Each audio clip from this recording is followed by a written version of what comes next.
속마음이 되게 담백한 어조로 진행이 되면서 그러면서 이제 또 굉장히 또 저희가 받아들이는 입장에서 약간 재미있는 부분도 있고 그리고 굉장히 예리한 부분도 있고 그런 점들이 굉장히 흥미로웠거든요.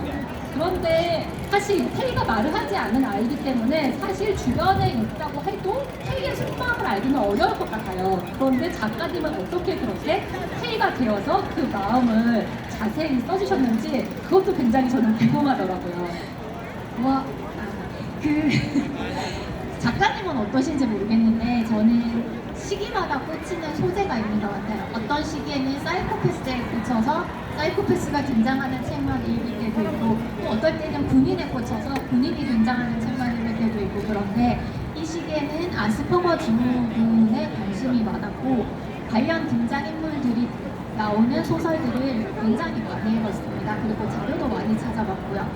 그런데 청소년 소설이잖아요. 그래서 이걸 또 너무 무겁게 다룰 수는 없겠더라고요. 그리고 그렇다고 해서 또 너무 가볍게 다뤄서도 안 된다고 생각을 해서 그 균형을 찾는 게 조금 어려웠는데 잘 됐을까요? 네, 너무 좋았습니다.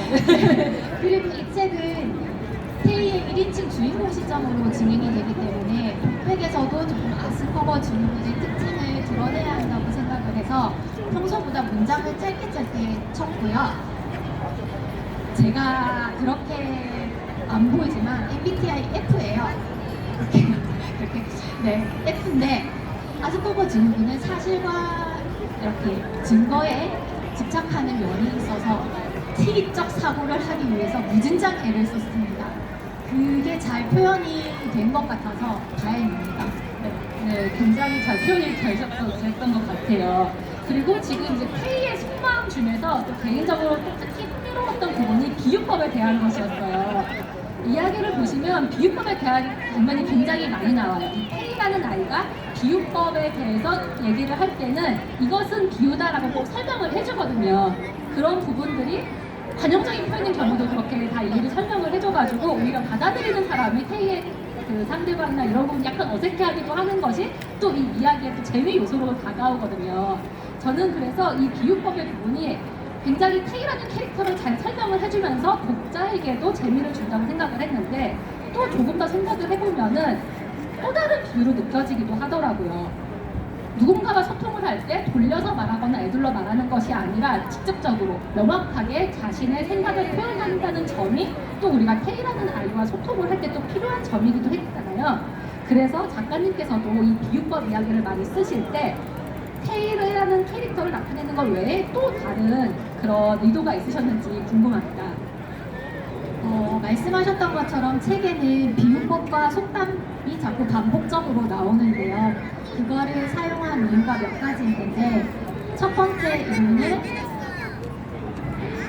그 아스퍼거 증후군이 한 가지에 꽂히면 그걸 계속 반복하는 특징이 있어요. 그래서 그걸 나타내기 위해서였고 두 번째는 작가님께서 말씀하셨던 것처럼 우리가 습관적으로 관용적으로 사용하는 비유법이나 속담을 테이의 조금 다른 시선으로 보면서 웃음을 유발하는 유머 코드로 사용한 게 있는데 제가 중고등학교에 가끔 강연을 나가서 보니까 이건 좀 어른들만 웃음 코드고 중고등학생들은 아직 잘 모르더라고요. 네.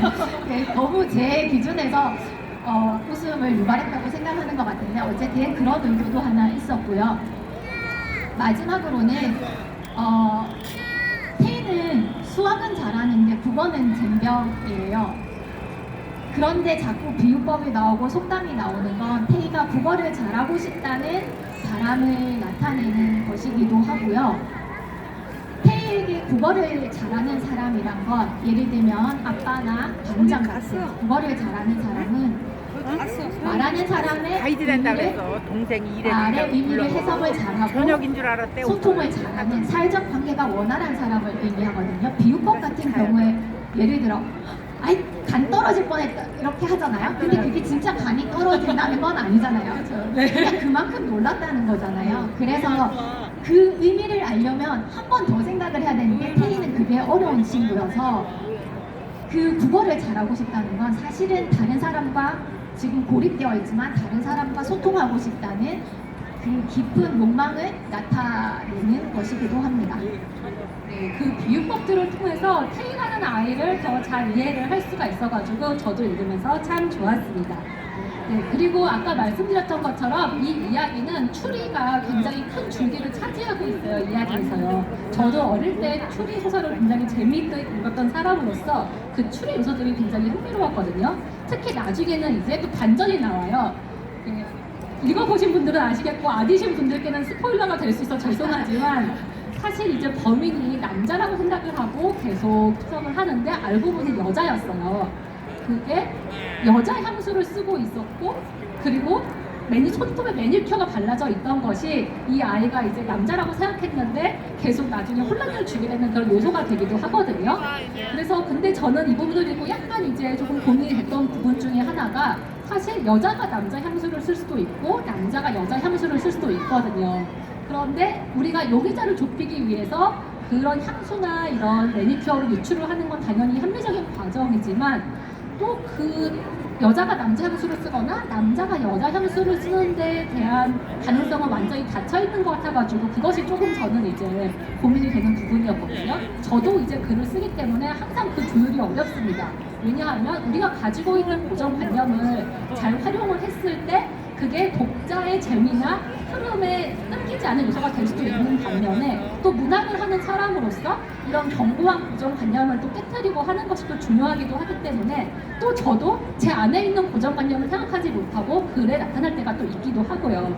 그래서 그런 부분들에 대해서 작가님께서는 어떻게 생각을 하시는지 여쭤보고 싶었습니다. 네, 그 범인이 여자였다는 반전은 책을 처음 쓸 때부터 생각을 하고 있었거든요. 그 청소년 소설의 탈을 쓴 추리 소설이다 보니까 반전이 하나 정도는 있어야겠다고 생각을 했는데 우리가 보통 범인이라고 하면 미래에 이렇게 남성을 떠올리기 마련이잖아요. 테이도 책 속에서 그랬고 그래서 사실은 여자였습니다 라는 반전을 주면 읽으시는 분들의 고정관념을 깨뜨리는 반전이 되지 않을까라는 생각을 했는데 그 작가님께서 질문하시면서 남자도 여자 향수를 뿌릴 수 있고 매니큐어를 바를 수도 있다라고 말씀하시는 걸 듣고 독자님들의 고정관념을 깨뜨리려고 했지만 사실 나한테도 아직 고정관념이 남아있었구나라는 걸 처음으로 깨달았습니다. 다음 작품 쓸 때는 반영해서 염두에 두도록 하겠습니다. 감사합니다. 네, 저도 이제 책을 쓰고 나면은 뒤늦게 또 보이는 부분들이나 또 독자님께서 짚어주신 그 부분들 때문에 또 이제 저도 배우게 되는 경우가 많더라고요. 맞아요. 그럴 때 뜨끔한데 안 뜨끔한 척을 하려고 노력을 하는데